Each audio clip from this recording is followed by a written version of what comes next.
Wala naman ako na si Kristo ang nagtayo ng iglesia. Hindi po ako tutulto. Naniniwala ako si Kristo ang nagtayo ng iglesia eh. Hindi po ako tutulto. Wala naman ako sinabing hindi ako naniniwalang si Kristo ang nagtayo eh. Si Kristo nga po ang nagtayo. Sabi niya kay Pedro, upon this rock I will build my church, and the gates of hell shall not prevail against it. Huwag kayong magkamali, mga kababayan. Ito po.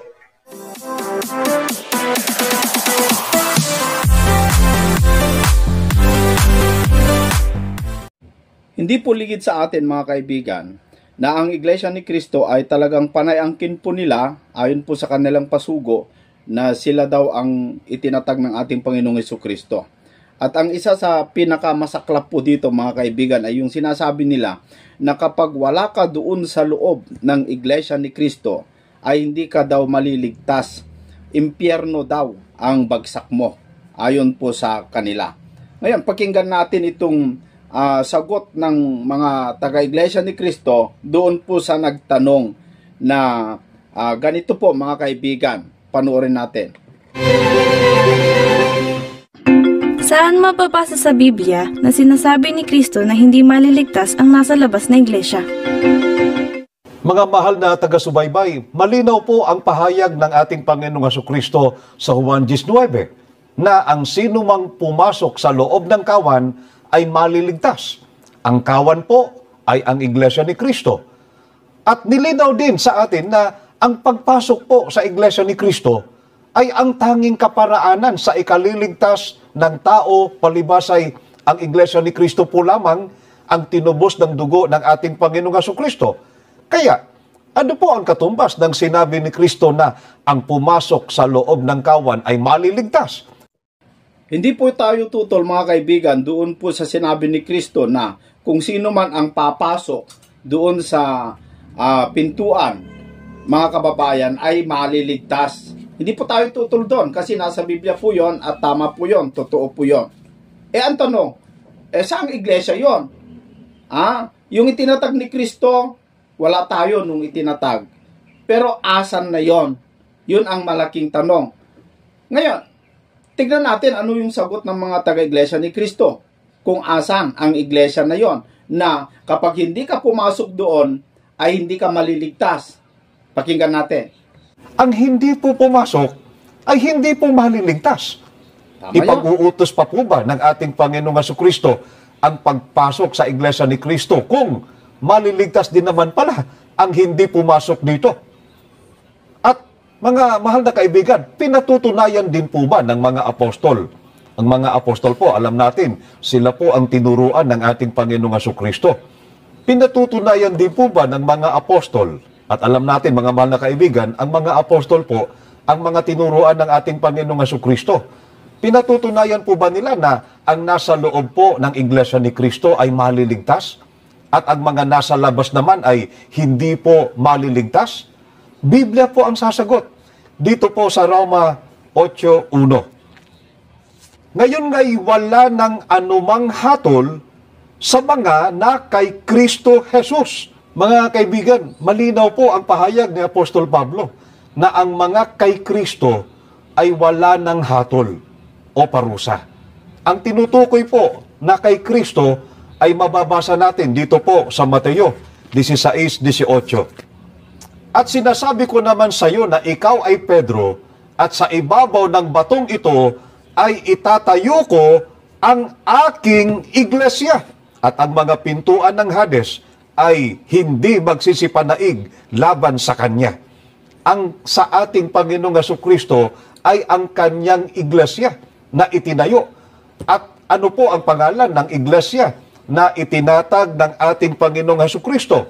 Dito po sa Roma 16:16, Biblia din po ang sasagot. Ganitong ating mababasa, mga mahal na kaibigan. Magbatian kayo ng banal na halik. Lahat ng iglesia ni Kristo ay bumabati sa inyo. Ang iglesia na itinatag ng ating Panginoong Jesucristo, malinaw po, iglesia ni Kristo. Sa makatuwid, mga mahal na kaibigan, ang mga taong hindi parurusahan sa araw ng paghuhukom o ang mga taong maliligtas ay ang nasa loob po ng tunay na iglesia ni Kristo. Ano naman po ang tinitiyak ng mga apostol na mangyayari sa mga nasa labas ng tunay na iglesia ni Kristo?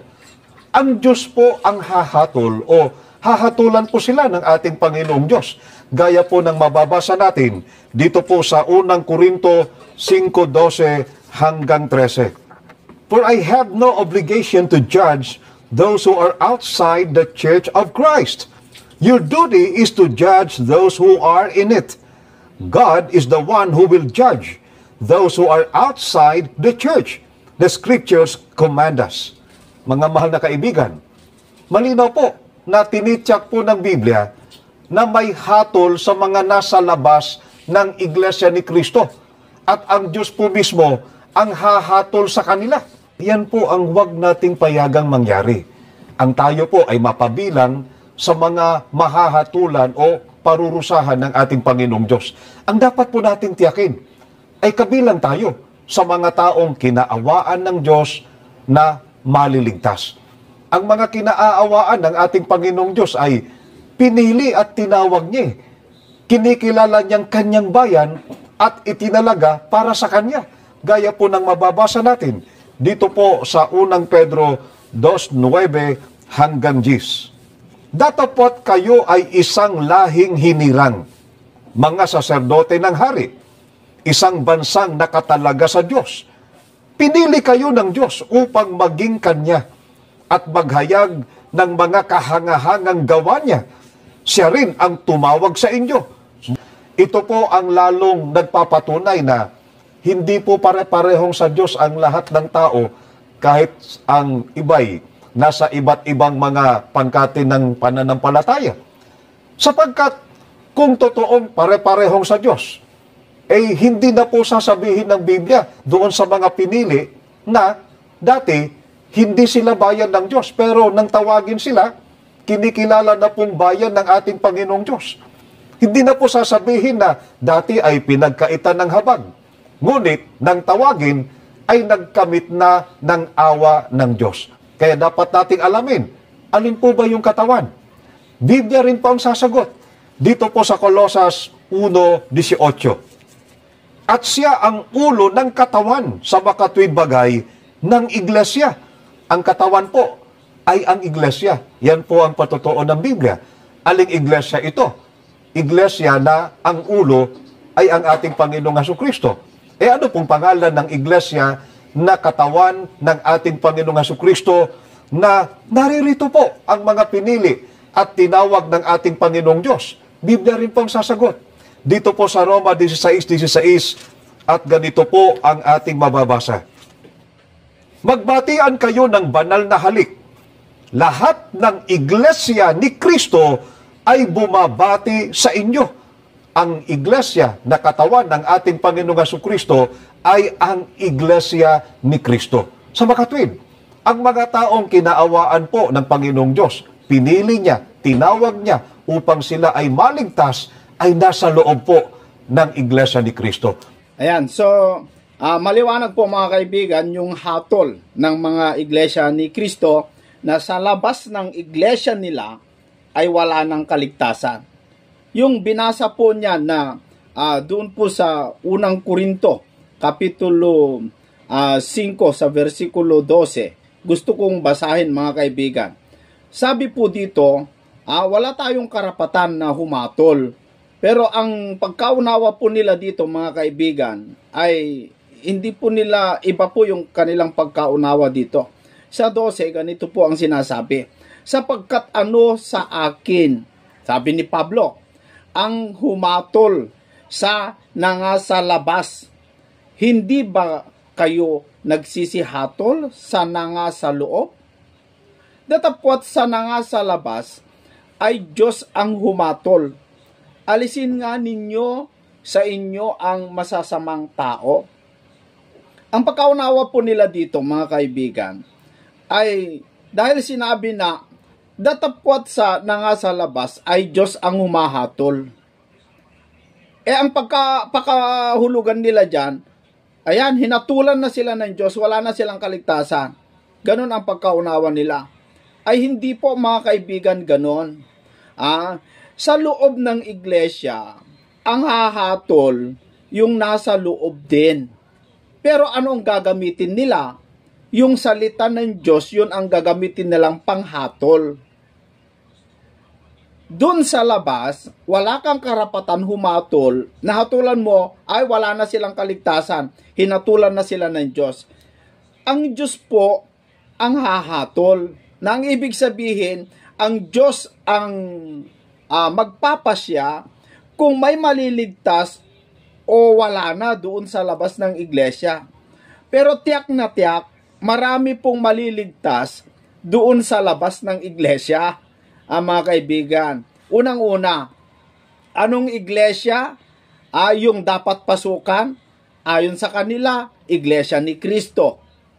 Hindi tayo tutol. Iglesia ni Kristo, iglesia ng Diyos na buhay, parehong nababasa naman, mga kaibigan, yung iglesia, mga iglesia ni Kristo, nababasa naman, yung iglesia ng Diyos. Wala tayong problema doon. Pero ang tanong, yung iglesia ni Kristo ba ni Manalo, yun ba yung iglesia ng Diyos? Yung iglesia ni Manalo, yan ba yung iglesia na tanatag ng ating Panginoon Jesucristo? Na kung hindi ka papasok doon, na hindi ka na maliligtas? Hindi po, mga kapatid. Kasi yung iglesia ni Kristo dito sa Pilipinas na itinatag ni Felix Manalo, ay hindi po yun yung itinatag ni Kristo. Kasi yung itinatag ni Kristo ay iglesia ng Diyos na buhay. Yun ang tawag doon, mga kababayan. Yun po ang tawag doon sa iglesia na itinatag ng ating Panginoong Jesucristo. Ngayon, ayon sa kanila, kapag hindi ka daw pumasok sa kanilang kawan o sa kanilang iglesia o relihiyon, ay wala ka ng kaligtasan. So parang lumalabas, na puro iglesia ni Kristo lang ang maliligtas. Wala nang iba. Mga kaibigan, wala nang ibang maliligtas. Paano yung mga namatay mula noong 1913? Kasi 1914 lang naman sila nag-umpisa Hindi mo patiyak na lahat sila ay talagang sumusunod sa kagustuhan ng Diyos. Kasi marami po akong nakikitang mga naging kaibigan ko sa iglesia ni Kristo na okay naman sa kanila ang paninigarilyo. Okay naman sa kanila ang pag-inom ng mga Red Horse, beer, ganon. Nakikita ko yan may mga kaibigan ako noon yun ba mga kaibigan ay okay lang ba kay Kristo po yun, mga kapatid? At totoo ba na sila yung itinatag ni Kristo? Sino ba nagtatag ng iglesia ni Kristo, mga kaibigan? Yan dapat ang ating alamin. Si Kristo ba talaga ang nagtatag sa iglesia ni Kristo? Na nakabasa lang sila ng sa batong ito itatayo ko ang aking iglesia. Ayan, si Kristo ang nagtayo. Sabihin natin, si Kristo nagtayo. Pero iglesia ni Kristo ba ni Manalo ang itinayo? Mga kaibigan? Paano kung nabasa ko yon? Nagtatag din ako ng iglesia. Pangalanan ko din iglesia ni Kristo. Tapos sabihin ko, ako yung itinatag. Sang-ayon ba kayo, mga kapatid? Ano patunay na kayo ang itinatag ni Kristo? Dahil ba nabasa nyo sa Biblia na mayroong iglesia ni Kristo? Ganun ba? Ay, naku mga kaibigan, malabo po yon. Kasi, unang-una, ito ang ating dapat malaman, mga kaibigan. Dito sa libro ng Mateo 24, mag-ingat tayo rito. Mag-ingat tayo sa pag-angkin. Kasi sabi ni Kristo, dito sa verse 4, ang sabi ni Kristo, at sumagot si Jesus at sinabi sa kanila, mag-ingat kayo na huwag kayong mailigaw ni numan. Bakit? Ay may magliligaw Ano ba yung angkin ng magliligaw? Ano ba yung diskarte ng magliligaw? Sa verse 5, sapagkat marami ang magsisiparito sa aking pangalan. Aking pangalan. Pangalan ng Kristo.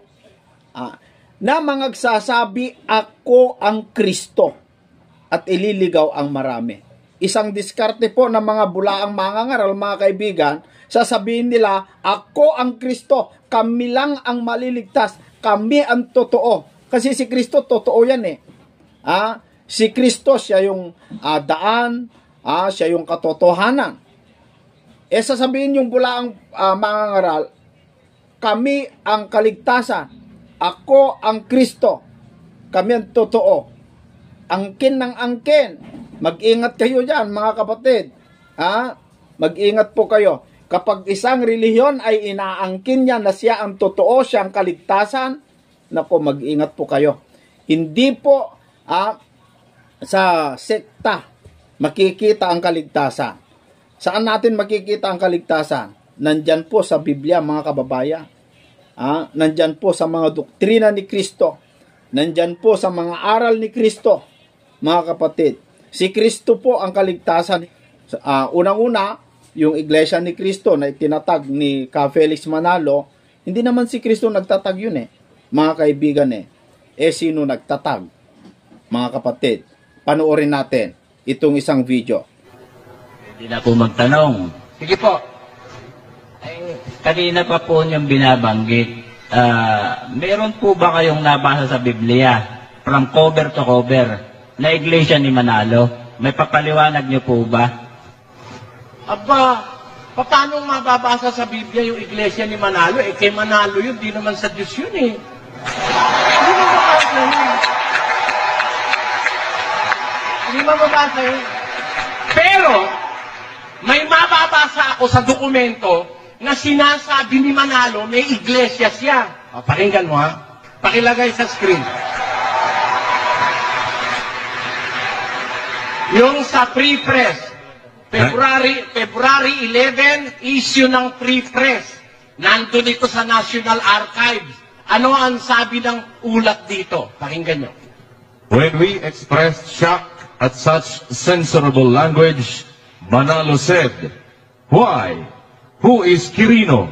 He is a man just the same as I am." Ayon. Nung masyak kami, dun sa lingwahe ni Manalo, nagulat sila, ganun kataas magsalita si Manalo. Sumagot si Manalo. Sabi ni Manalo, bakit? Sino ba si Quirino? Tao rin siyang kagaya ko, sabi ni Manalo. Tapos, I am not afraid of him. hindi ako takot sa kanya, sabi ni Manalo. Presidente yan, Presidente yan si Quirino. Sabi ni Manalo, hindi ako takot sa kanya. Tuloy. Show fear to no man. Huwag kang matakot kahit kaninong tao, sabi ni Manalo. That is the best way to defend your rights. Ito ang pinakamabuting paraan para maipagtanggol mo ang iyong karapatan, sabi ni Manalo. Tapos, Members of my church were beaten up. ang kaanib ng aking iglesia ay pinagpapalo. Allegedly, pinagpapalo raw at binugbog yung kaanib ng kanyang iglesia dahil daw kay Quirino. Yan. Kaya sabi ni Manalo, aking iglesia, ano tatawag ko? Iglesia ni Manalo. Ginagamit nyo lang. Tingnan mo Ang isa pang batayan ko kung ba't ko tinatawag iglesia ni Manalo. Ang katunayan, nasa husgado na yan Nasa husgado na yan. Idinidemanda na ako ng mga ministro nyo, ba't ko raw sila tinatawag iglesia ni Manalo? May batayan ako Sino ba ang nagtatag niyang iglesia nyo? Basahin natin ang rehistro. Pakilagay sa screen. That the founders of this association are Felix Manalo, residing in Taguig, PI. Pedro Inocencio. Sino raw ang nagtatag ng relihiyong ito? Ang mga nagtatag, the founders of this association ang Felix Manalo, Pedro Inocencio, Atanasio Morte, etc. Sino nagtatag? Si Manalo, kaninong iglesia? Di iglesia ni Manalo? O anong masama ron? Walang masama ron. Maliban na lang, ikinahihiya mo yung pangalan ng puno mo. Ganon yan. Yan ang sagot ko sa iyo, kapatid. Wala sa Biblia yung iglesia ni Manalo, pero nasa dokumento. Isa pa pong Ayan, so maliwanag mga kaibigan, ayon sa kanilang libro, hindi po si Kristo ang nagtatag sa iglesia ni Kristo na sekta dito sa Pilipinas, napakalinaw po yung sinabi po mismo ni Felix Manalo na sinabi niya, my church. Ang aking iglesia.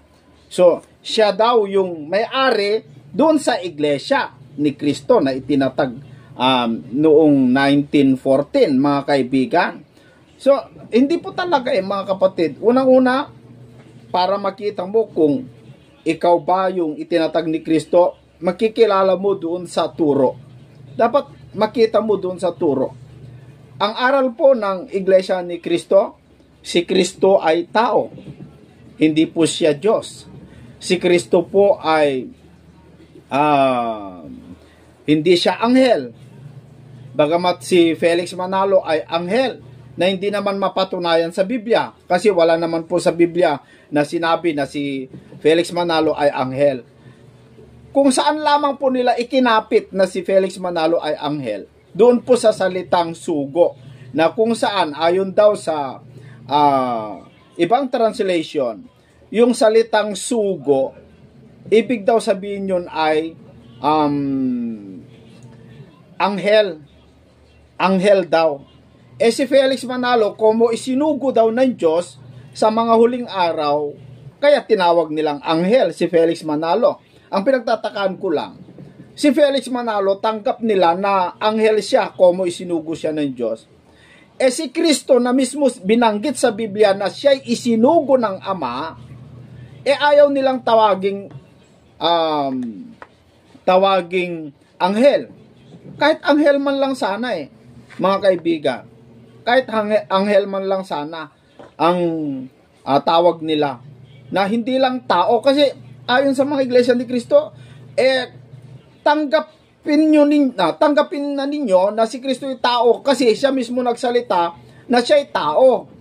Sabi sa unang Timoteo kapitulo 2 versikulo 5 na may isang Diyos lamang at may isang tagapamagitan sa Diyos at sa mga tao, ang taong si Kristo Jesus. Yan sabi nila, si Kristo mismo ay tao. Ayon kay Apostol Pablo, si Kristo ay tao, hindi Diyos. Teka, bakit dahil nabasa mo na si Kristo ay tao na? Paano kung mabasa ko rin na si Kristo nagsabi, ako'y ilaw? Dahil nabasa mo na sinabi ni Kristo, ako'y taong nagsasaysay ng katotohanan. Taong-tao na. Paano yung sinabi niya? Ako'y ilaw ng sanglibutan. O ibig bang sabihin, siya'y ilaw, hindi tao na naman. Mga kapatid, dapat titignan natin. Sabi pa ni Kristo, sabi pa sa Biblia, si Kristo ay bato. Mababasa natin yan sa Efeso chapter 2, verse 20. Si Kristo ay bato. Bato uod siya, ilaw siya ng sanglibutan, bato siya, tao pa. Ba't tao lang gusto nyo? Ba't ayaw nyo tawaging bato? Ba't ayaw ninyong tawaging ilaw? Kung ipipilit po ninyo, dahil nabasa po ninyo na si Kristo ay tao, kung ipipilit ko din na siya ay ilaw, mga kaibigan, kung si Kristo ay hindi siya Diyos, kasi sabi nila, panukala lang daw panukala lang daw si Kristo, hindi daw totoo. Sabi ni Kristo doon po sa libro ng Juan, kapitulo 6, sa versikulo 62, ganito ang sabi ni Kristo, ano nga kung makita ninyong umakyat ang anak ng tao sa kinaroroonan niya ng una? Abay, dito mga kaibigan, maliwanag, si Kristo nagsabi, meron siyang kinaroroonan ng una. So meron na siyang kalagayan dati bago siya nagkatawang tao. Kasi kung bakit siya tinawag na anak ng tao, tignan mo, sabi nila, anak ng tao. Di ba yung anak ng tao ay tao rin? Tao kasi ipinanganak ni Maria. Sige, tanggapin natin, tao siya. Hindi naman tayo tutol dun mga kaibigan. Pero, maliban sa kanyang pagkatao, meron siyang kinaroroonan ng una. Yan ang isyo. Ano yung kinaroroonan niya ng una? Na nung siya'y nasa langit, kasi sa langit siya nang galing patunayan natin dito po sa 38, mga kaibigan. Sabi po dito, sapagkat bumaba akong mula sa langit, hindi upang gawin ko ang aking sariling kalooban, kundi ang kalooban ng nagsugo sa akin. Saan daw siya nang galing? Sa langit. Bumaba siya mula sa langit. So, ang kinaroroonan niya dati ay sa langit. Sabi nila, panukala lang siya, kaisipan, hindi pa siya, wala siyang kalagayan. Ba't sabi niya, paano kung babalik ako sa kinaroroonan ko dati?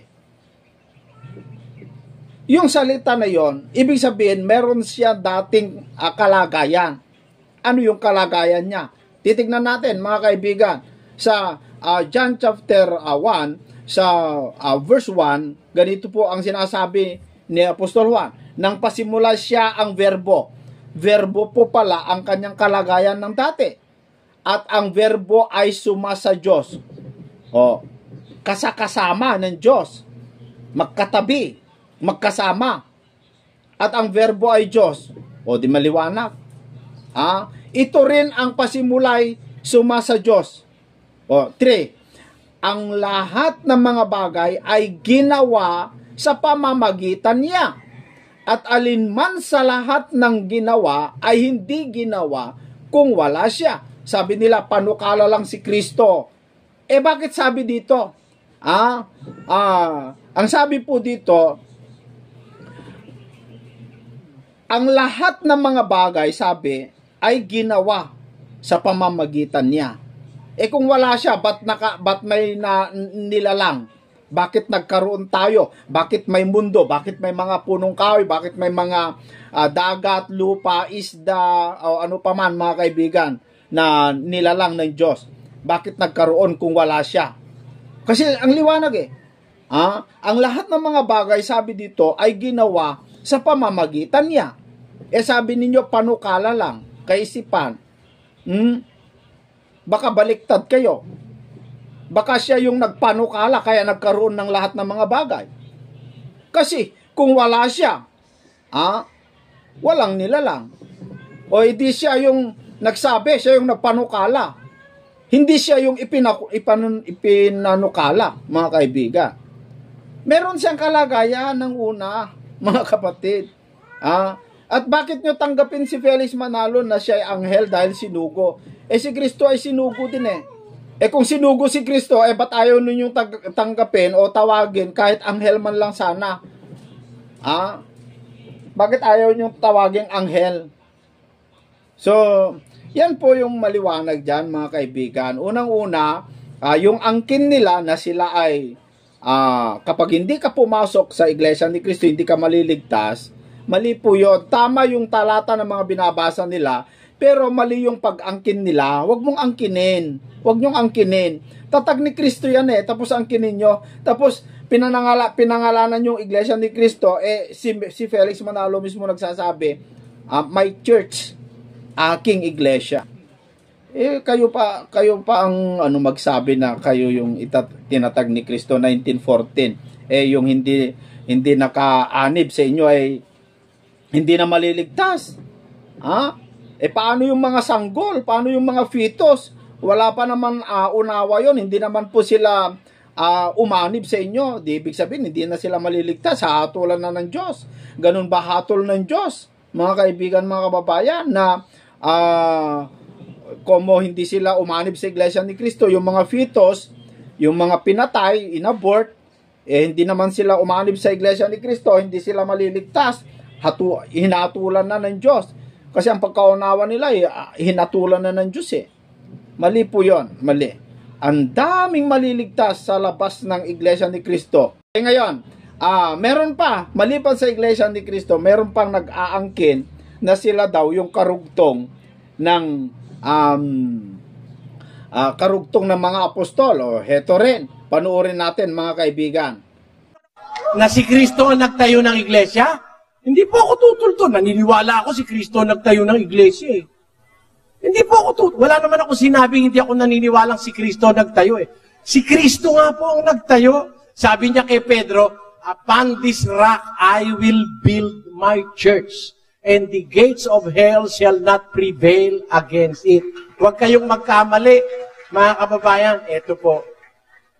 Para makapasok ka sa langit, ano gagawin mo?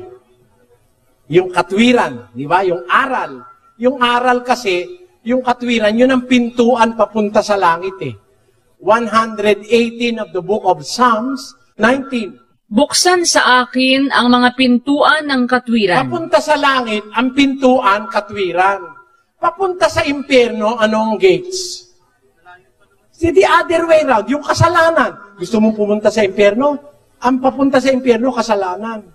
May pangako si Jesus Christ, I will build my church. The gates of hell, yung kasalanan, yung kasamaan, shall not prevail against it.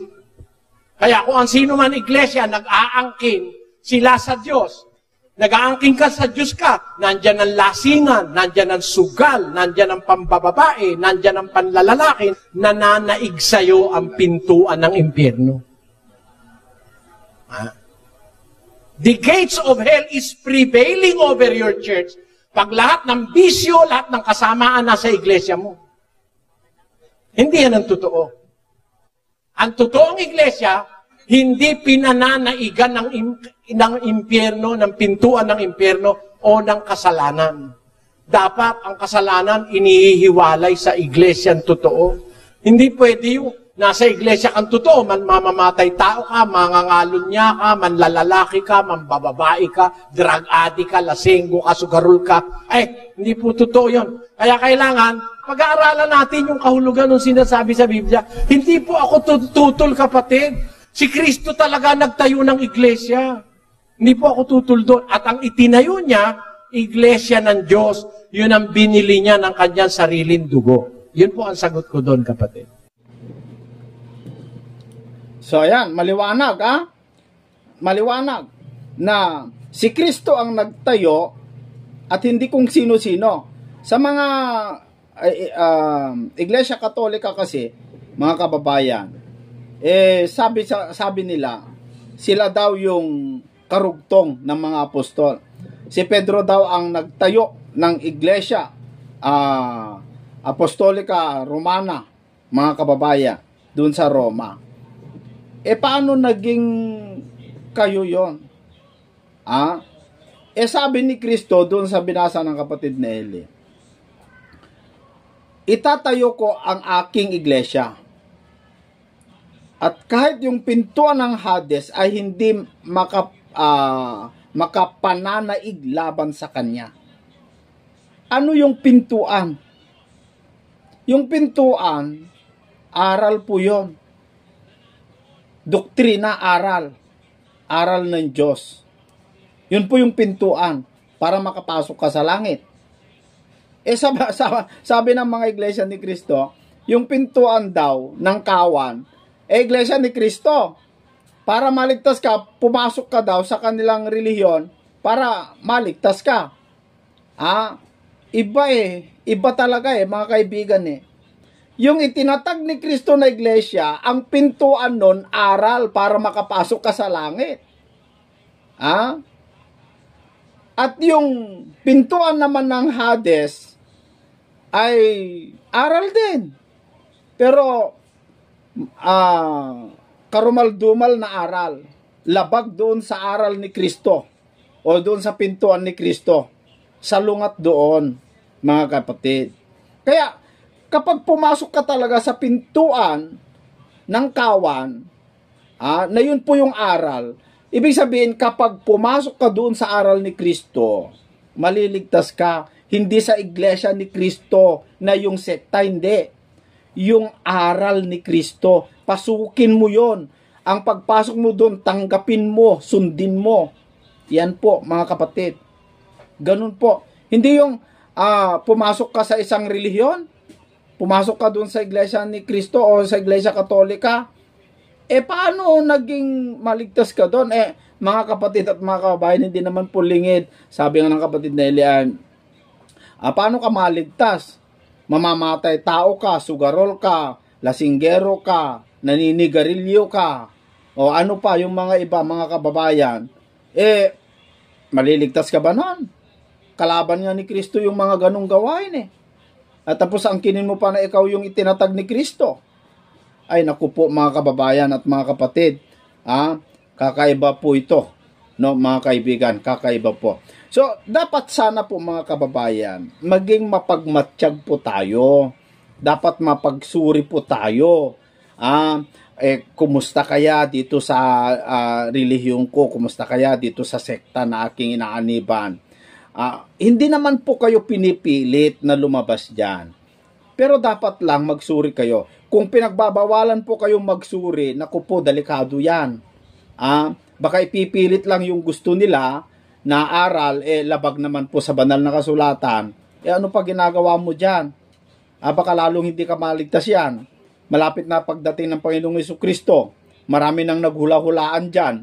Puro naman po palpak yung kanilang hula na pagdating ng Panginoong Jesucristo. September 23, 24, may nagsabi. May naniniwala naman, Pilipino pa. Naniwala naman sila na baka nga September 23, abay maghanda na kayo. Ganun yung mga ibang mga ngaral. And then, yung mga nung nagkamali doon sa September 23, abay October 7 na naman. Ano na ngayon, mga kapatid? Lumipas na October 7, wala pa. Wala pa. Huwag kayong maniwala. Walang pagsasabihan ni Kristo kung kailan siya babalik. Yan ang ingatan po ninyo. Walang pagsasabihan. Kahit pa sasabihin nila, galing sa mga apostol, galing sa sulat, galing sa Biblia. Yung sulat kasi Biblia Huwag kayong maniwala. Sabi sa Biblia, ni Apostol Pablo mismo nagsabi, sabi niya dito sa 2 Thessalonica Kapitulo 2, sa versikulo 1, ngayon aming ipinamamanhik sa inyo mga kapatid tungkol sa pagparito ng ating Panginoong Jesucristo at sa ating pagkakatipon sa Kanya. Rapture po yan upang huwag kayong madaling makilos sa inyong pag-iisip at huwag din naman kayong mabagabag maging sa pamamagitan man ng Espiritu o sa pamamagitan ng sulat. Yung sulat dyan ay yung Biblia, no? Baka sabihin nila mula sa Biblia tapos kwenta sila ng kwenta ng mga petsa. Ito yung araw kung kailan na panganak si Kristo. Ito yung timeline na sa Biblia, biblical. Huwag kayong maniniwala dyan. Kahit pa sabihin nila galing sa sulat, galing sa timeline na yan, huwag kayong maniwala. O sa pamamagitan ng sulat, nawaring mula sa amin, sabi ni Apostol Pablo. Nawari bagang nalalapit na ang karawan ng Panginoon. Yun ang sasabihin. So, ibig sabihin, marami talaga magsasabi, babalik na si Kristo. Huwag kayong maniwala dyan. Walang pagsasabihan si Kristo kung kailan siya babalik. Kasi, gusto niya sorpresa. Ang gawin mo lang, maghanda ka na lang. Kasi, maaring mamaya, bukas, bukas makalawa, o baka sa isang taon o anuman, mga kaibigan, babalik na si Kristo. O baka mamayang gabi, pwede rin. Huwag kayong matakot. Ang gawin po ninyo ay isipin po ninyo, kumusta kaya dito sa akin? Ang tignan mo, huwag yung rapture. Ang tignan mo yung turo ng puno mo. Ito bang turo niya ay biblical? Ito ba ay kaligtasan? Naku mga kaibigan, mag-search ka rin. Huwag ka lang basta makinig. Kahit sa akin, huwag po kayong basta-basta makinig. Dapat mag-search po kayo. Sabi ni, ang isa sa palatandaan na sabi ni Pablo para darating na ang Panginoong Jesucristo, huwag kayong padaya kanino man sa anumang paraan sapagkat ito'y hindi darating. Alin? Ang kaarawan ng Panginoon. Maliban ng dumating mula ang pagtaliwakas, mauuna po ang pagtaliwakas na maganap. Mauuna po. Bakit may mga magtalikod? Bakit maraming mag-backslide? Ano dahilan? Kasi at mahayag ang taong makasalanan ang anak ng kapahamakan na sumasalangsang at nagmamataas laban sa lahat ng tinatawag na Diyos. o sinasamba, ano pat siya'y nauupo sa templo ng Diyos, na siya'y natatanyag sa kanyang sarili na tulad sa Diyos. Mauuna muna yung pagtaliwakas o pagtalikod ng iglesia bago darating ang Panginoong Jesucristo. Bakit? Kasi may darating na Antikristo na maglinlang. Yun po ang pag-iingatan natin. Ayan, mag-ingat po tayo. Mag-ingat po tayo. Ngayon, ang tanong, ano ang iglesia? Paano po natin makilala yung iglesia na totoo na kaligtasan para makasigurado tayo? Iglesia ba ni Kristo? Dating daan ba? Iglesia ba Sabadista ba? O iglesia ba na yung mga born again ba? Ano ba? Anong iglesia? Saan ka dapat umanib para ikaw ay maligtas? Paano mo makilala yung tunay na relihiyon?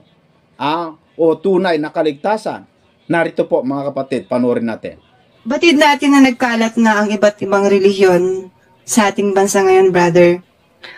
Tulad ko, isa akong active member ng Bible Methodist Church. Kapansin-pansin din ang pagtatalo-talo ng mga relihiyon dahil sa kaligtasan. Sa inyo po bang samahan, Brother Eli, pwede nyo ba akong bigyan ng matinding assurance na ang kaligtasan ay nasa inyong samahan? Masasabi nating pinaka-siguradong assurance of salvation. Yung samahan na buong-buong nagbabatay sa salita ng Diyos. Because the assurance is in the Word of God. There is nothing sure in this world except the Word of God. Wala nang pinakasigurado sa mundo kundi ang salita ng Diyos. Mas sigurado pa nga sa mundo yun eh. 24:35 ng Mateo. Ang langit at ang lupa ay lilipas. Datapwat, ang aking mga salita ay hindi lilipas. Tibay pa sa langit yung salita ng Diyos at saka sa lupa eh. The heavens and earth shall pass away, but my word shall not pass away. Yung salita ng Diyos, sigurado yun eh. Kung doon ka nagbabatay sa salita ng Diyos, wala nang pinakasigurado kundi yung salita ng Diyos. Katunayan, Mateo 7:24. Kaya't ang bawat dumirinig ng aking mga salitang ito at ginaganap ay matutulad sa isang taong matalino na itinayo ang kanyang bahay sa ibabaw ng bato. At lumagpak ang ulan, at bumaha, at humihip ang mga hangin, at hinampas ang bahay na yaon, at hindi nabagsak, sapagkat natatayo sa ibabaw ng bato. Naglalarawan siya ng isang, talinghaga. Yung dumirinig ang wika ng salitang ito na sinasalita niya at ginaganap ito, parang taong matalinong itinayo yung bahay niya sa ibabaw ng bato. Dumating ang ulan, umipang hangin, bumaha, hinampas ang bahay na yon, hindi nabagsak sapagkat nakatayo sa babaw ng bato eh. Alin yun? Yung salita ng Diyos parang bato. Yun ang pinakasiguradong foundation ng pananampalataya. Ngayon, tanong mo, ano ba ang assurance, pinakamatinding assurance maibibigay ko na ang aming samahan may assurance of salvation. Wala kang makikitang samahan sa buong mundo na kung magbatay sa Biblia, buong buo, kapatid. Eto bibigyan kita ng bird's eye view. Sa amin, pati damit batay sa Biblia. Pakinggan mo sa unang Timoteo 2:9. Gayon din naman, na ang mga babae ay magsigayak ng mahinhing damit na may katimtiman at hinahon, hindi ng mahalagang hiyas ng buhok at ginto o perlas o damit na mahalaga, kundi siyang nararapat sa mga babae na magpakabanal sa pamamagitan ng mabubuting gawa. Sa amin, pati damit may disiplina sa salita ng Diyos. In like manner also, that women should adorn themselves with modest apparel, with shamefacedness and sobriety, not with broided hair, or gold, or pearls, or costly array, but it becometh a woman professing godliness with good works. Kaya kung ikaw ay babaeng nagbabanal, pati damit mo may disiplina ang Diyos eh. Hindi pwede yung labas ang singit, o kaya labas ang dede, o labas ang puwet. Yun. Marami diyang nagre-relihiyon, pagkadamit na lang, hindi na pinapansin. Pagkain, ganun din. Sa amin, sa pagkain, meron din kaming disiplina. sa pagsasama ng mag-asawa, sa pagdadala ng pamilya, sa hanap buhay. Hindi kami pumapayag na ang aming miyembro rito kolektor ng weteng o kaya Kristo ng sabong nabubuhay sa pagtitinda ng droga. Bawal po sa amin yun. Kasi yun ang sinasabi ng salita ng Diyos. Kaya kung meron kang mahahanap na relihiyong magbatay sa salita ng Diyos buong buo, I bet my neck, walang kapareho ang samahang ito na kung magbatay sa salita ng Diyos buong buo. Wala kaming salita ng Diyos na hindi tinuturo. Tinuturo namin lahat. Kasi yun ang utos 26:2 ng Jeremias. Ganito ang sabi ng Panginoon, tumayo ka sa looban ng bahay ng Panginoon at salitain mo sa lahat ng bayan ng Huda na nagsisiparoon upang magsisamba sa bahay ng Panginoon ang lahat na salita na iniutos ko sa iyo upang salitain sa kanila.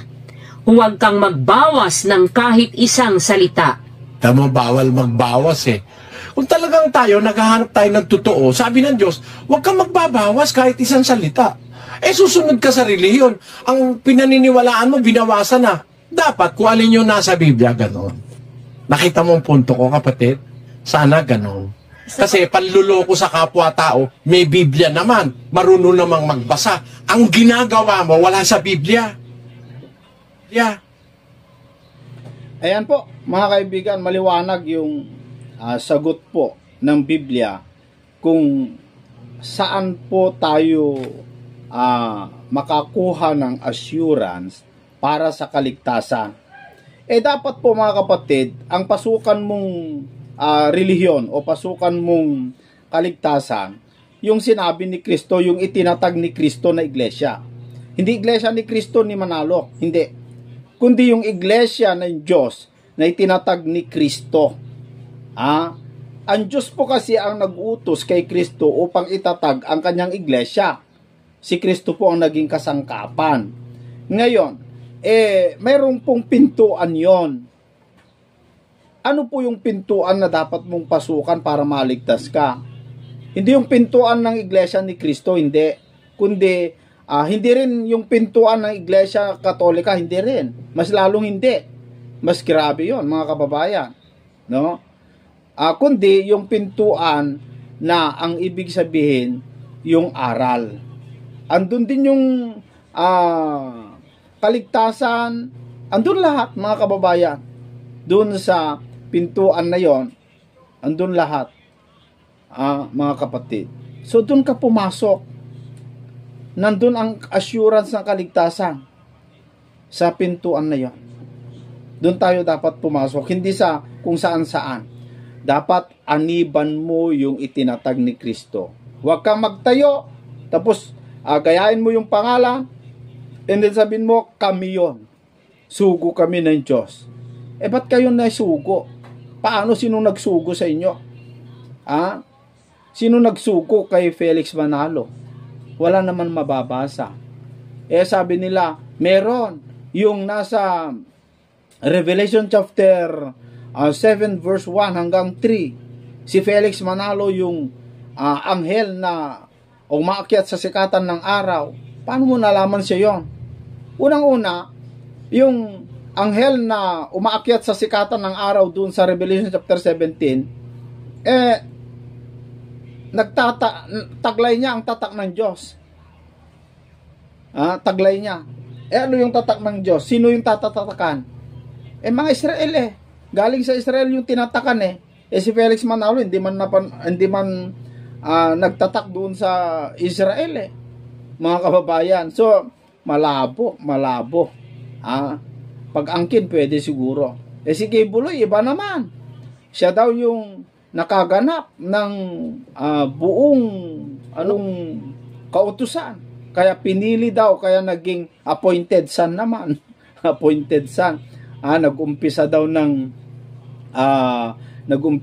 ng paghahari ni Kristo sa loob ng 1,000 taon.